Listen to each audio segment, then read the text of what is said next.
What's going on, everybody, and welcome back to another episode of our Road to the GOAT series. In another game here, we have the Atlanta Hawks going up against the Charlotte Hornets, and I am the Atlanta Hawks, and I've played with this team before, and I really like playing with them because they have shooters and they have decent bigs who could get the job done down low and grab rebounds, play defense. So this is a recommended team for me. They're pretty easy to play with, and let's see how we fare up in this matchup. My opponent, of course, has the Charlotte Hornets. Not a bad team to play with, but look at this first play here. Wide open three with Kevin Herter, and that one is good.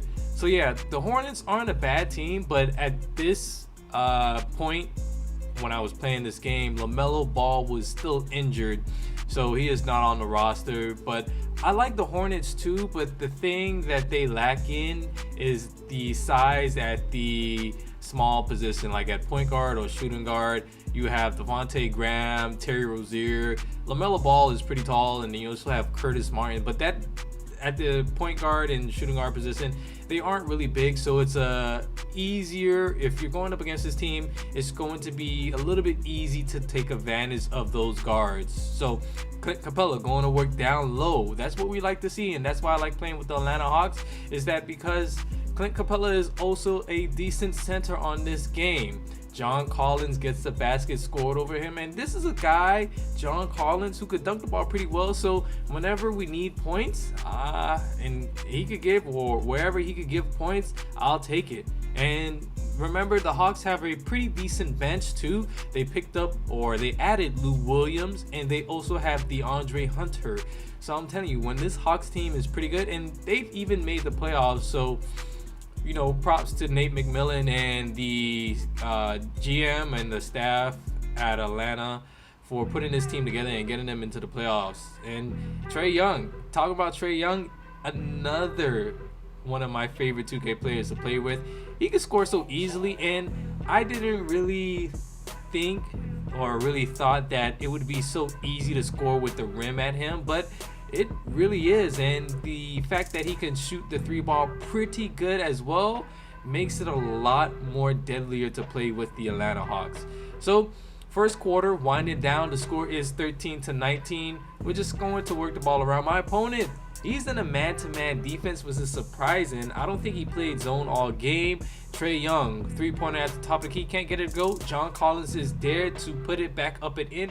I'm telling you, if John Collins could score, we'll take those points. So 15-11, bad defense by me. I should have played on ball, but no worries. My opponent backs it back out.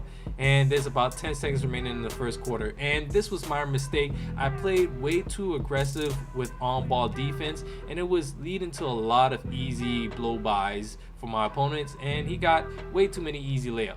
Trae Young, as I said earlier, that I didn't think, or I didn't thought it was going to be easy to score with Trae Young down low, but he makes that tough contested layup, and we are heading out of the first quarter 17-13. A couple other guys to mention on this bench is that you also have Danilo Gallinari and you have Tony Snell, and he led the league in three-point percentage this year, so it's going to be a very easy release for him whenever he's wide open.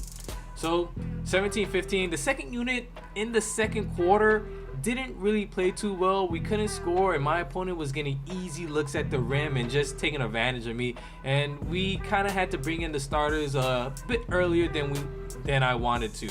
Danilo Gallinari just pulling up for three, and he makes it. So that makes life a lot easier when I could just hit shots like that. Bad defense by me. I don't know why I faded away from the ball handler, and he got a very easy layup there.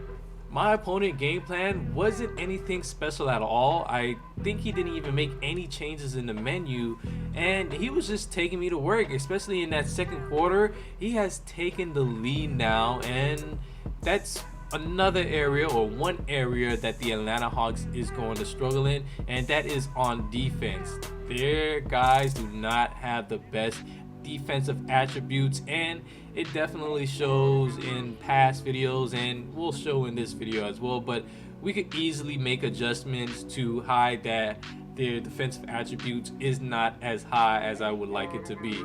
Trae Young commits the foul, and my opponent gets the foul and the bucket. So he's up by 2 points now. We're just trying to work the ball around. And all of that momentum we had in the first quarter has essentially died out. Bogdanovic can't get the three-pointer to go. John Collins is there for the rebound. We get it to Trae Young. Wide open three-pointer. Excellent release. And we are going to take the lead right back. So this one was a bit of a dogfight, especially in the first half. My opponent would not go away. And that's definitely attributed to my overly aggressive on-ball defense. And my opponent was just getting way too easy looks close to the rim, and so that really hurt us in the end. I don't think he shot the three ball well, and it was just really him driving to the rim, and us not having good defensive attributes really hurt us. Bogdanovic gets the poster, and we are going to keep our lead. 29-26, first half winding down. We are working the ball down low. That's Clint Capella. Pretty easy matchup for Capella there. Even bringing a help defender, and Capella still makes the shot. So we could hit threes, we could go down low, we could get poster dunks. This team could do everything offensively, but it's just really on the defensive end where they really struggle. So bringing back in the starters, they didn't play too bad, but we could do a lot better on the defensive end. You see I fouled to get the starters back in. And let's see what we could do in the second half. Not too impressed with our performance in the first half, but we have time to pick it up. Defense. I don't know how Terry Rozier hit that over Clint Capella. That one actually should have been a block, but I probably could have played on-ball defense and he would have missed that shot. Bogdanovic, tough shot there, and he hits that. Usually shots like those don't really go in. Now our defense is starting to pick up a little bit. We get a block. We're on the fast break. Kevin Huerter in the corner of the court. Misses the three. John Collins is there. Can't get the putback to go. We kick it back out to Trae Young. Trae Young. Let's see what we do. We call for a pick and fade with Kevin Huerter. Trae Young to the rim. Easy layup. And that's what I'm saying about the Charlotte Hornets. Their guards aren't as big, so their defensive attributes aren't going to be as good, or it's easy to get to the rim against these guys. So 35-28, 7-point lead for us. Clint Capella working his way back down. He's bringing the double team surprisingly. I didn't think Clint Capella was doing all that much to deserve a double team, but right now he's cooking. He gets another basket to go. So the Hawks looking pretty good so far. Wide open three for us. Bogdanovic seems to be the player of the game, and now we are extending our lead. So the defense is looking a lot better, and our offense is clicking. So about 2 minutes remaining in the third quarter. He gets to the rim, gets the bucket and the foul. So that cuts it back to a 10-point game. And then with the free throw, he's going to cut it down to a 9-point game. So we brought back in the reserves and just trying to perform a lot better than we did last time when we brought those guys in. Lou Williams to Chris Dunn, now down low. Easy matchup for us down low, and that's going to be 2 points. I don't know how I got that switch, but we identified it and we got the easy basket. We're back on offense again, clicking. Corner to Danilo Gallinari, but back out to Tony Snell, wide open, caught my opponent lacking. It seemed on a couple of offensive possessions for us. My opponent on the defense wasn't really paying attention, and so we got some easy shots. Tony Snell wide open in the corner of a court for a three-pointer, and you can see we have made 6 more three-pointers than the Charlotte Hornets. So I'm saying my opponent wasn't really shooting. It's just that his main focus was trying to get to the rim and exploit our weaker defenders. He attempts a three there, can't get it to go, gets the offensive rebound, and we're back on defense. We just have to play pretty good defense. Terry Rozier is cold, but look at my over-aggressiveness on the all-ball defense, and at that time or on that possession, it should have worked because he took a tough contested three-point shot, but he still hits it with Terry Rozier, and even though Terry Rozier was cold, he still made the shot. So 48-34, running our plays, getting into our offense. My opponent is out of position again, but we're not really focused on that. Danilo Gallinari, we had the matchup that we want. Oop it up. Tough oop there. I'm surprised we made that one. He was pretty far out, and that's the type of oop I wouldn't expect anyone to really make unless they're like a highly rated overall center. Look at my opponent, Terry Rozier, with the speed, getting right by us and getting the easy dunk to end out the third quarter. So, in and out the third quarter, heading into the fourth, the score is 50-36. So, not really feeling a whole lot of pressure from my opponent.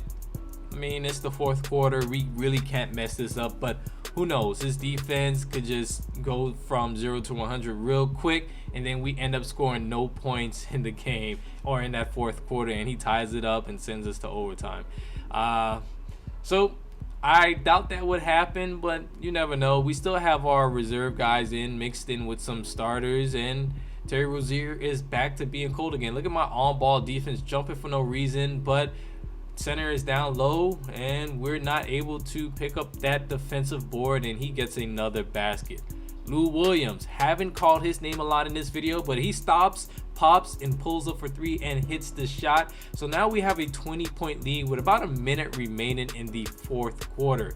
So another easy victory here for us. And playing with the Hawks again, their defense was shaky in that first half, but we turned it around. I had to make one adjustment, having all of our guys switch on the pick and rolls, so that way we wouldn't have to keep fighting to get through the screens. We could just easily switch and drop down, and if my opponent passed it, we could get a steal or just disrupt the play. And it worked in the second half, and that's why we have such a huge lead, and that's why we come out with another blowout victory. Final score being 63-46. Not that my opponent was bad or anything, it's just that the Hawks are a pretty good team. You can see he only made 3 threes and we made 9. So another video down, another game down, another victory down. I want to thank you guys for watching, and I will see you in the next video.